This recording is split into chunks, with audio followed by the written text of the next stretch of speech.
All right, if you use off-brand Nintendo Switch controllers, or probably for any console, you most likely deal with stick drift, to where the sticks are going to pull your character in a direction that you're actually not going. In this video, I'd like to quickly show you how you can fix this problem in most cases. And in order to do this, you're going to need an air duster, some electronics cleaner, or probably fine to have alcohol or something like that. And I've got a small screwdriver set, but the primary ones that you're going to want to use are a Phillips Head Zero for the screws in the back, as well as a couple of small flatheads for prying. So first thing I'm going to do, I'm going to pause the camera so you don't have to watch me do all this. I've got the batteries out. I'm going to take out each of the small screws in the back. So hang on for just a sec. All right, I've now got all the screws out with my Phillips Head Zero, and I'm going to now use a flathead screwdriver to work in that seam right there to pull this black plastic part away from the white. By the way, I recognize that this filming is pretty trash, but you're not here for cinematography, you're here for solutions. By the way, I forgot to mention earlier, you're going to want a Q-tip for the cleaning. So, yeah, if I had a tripod, but basically we're going to, well, I'll come back. Basically, you're going to get that flathead in that little crevice and then just twist 90 degrees and work that around, and this black plastic will pop right up. Typically, I pull that plastic piece off and keep it face down the way it came off, and you can leave all the screws in there and they won't fall out. And that will give you this. And now this circuit board is typically held on by a few screws, and the newer ones are a little bit different, but you'll still typically see 3 screws, 1, 2, 3, holding this down. So I'm going to take those out next.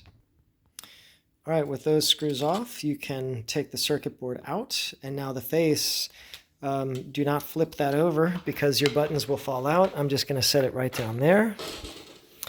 And now we are onto the circuit board, and I'm going to flip this off, and this will pop right off, giving this joystick. And next, I'm going to take that small screwdriver here, and what you can do is I'm going to get it right there between that orange plastic and the metal, and I'm going to carefully pry this orange piece of plastic away from the top. And if your drift is, on the up and down axis, then it's going to be this one here. But if it's on the left-right, it's going to be this one down here. In my experience, most of the time, it's the up-down one. Maybe this is because I use stick jump on Smash Brothers. Don't judge me too hard. And so, again, while holding the camera, it's very difficult to do this. Let's see if I can do it with my left hand. So you can just get that in there a little bit. Let's see if I can set this on the chair and use it as a tripod.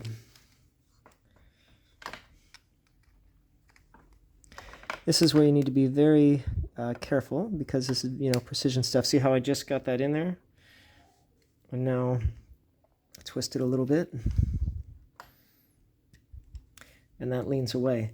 So right there, this black thing is a little disc. And it's got the 2 little snap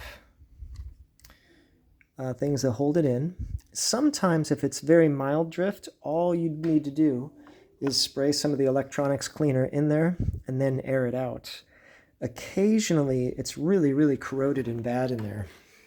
In fact, this one I just did a minute ago, the Mario one, and I ended up having to take that black disc out entirely, and on the other side of it is a copper ring that those springs ride in, and it was caked with corrosion, similar to how your batteries sometimes get that fluffy caked on stuff. And in that case, I had to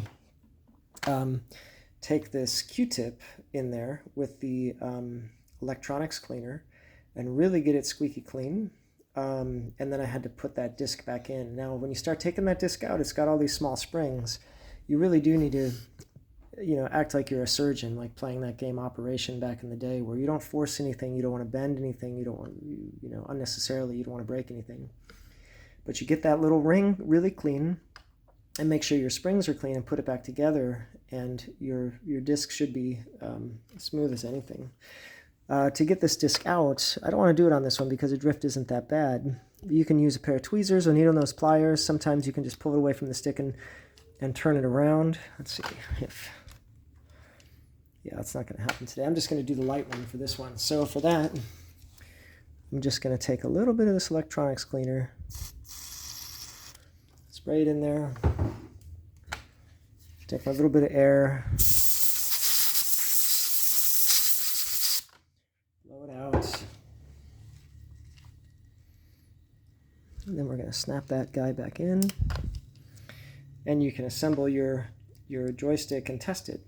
Now, sometimes before putting it all together, I'll have a video game going, which is, I've got a little Blazing Beaks in front of me right now. And so sometimes I'll just do a light cleaning like what I just did. And if that fixes my drift, then I put it back together.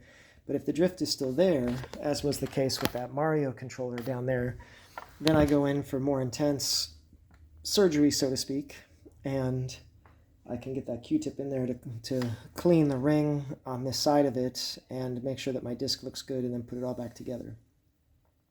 All right, so this wasn't as in-depth as it could have been, showing you all those different things, but hopefully this is enough information for some of you to fix the drift in your joysticks and get back to playing without all that frustration. So, thanks a lot, and if you found this video useful, throw me a like and maybe a comment. Thanks, everybody. Take care.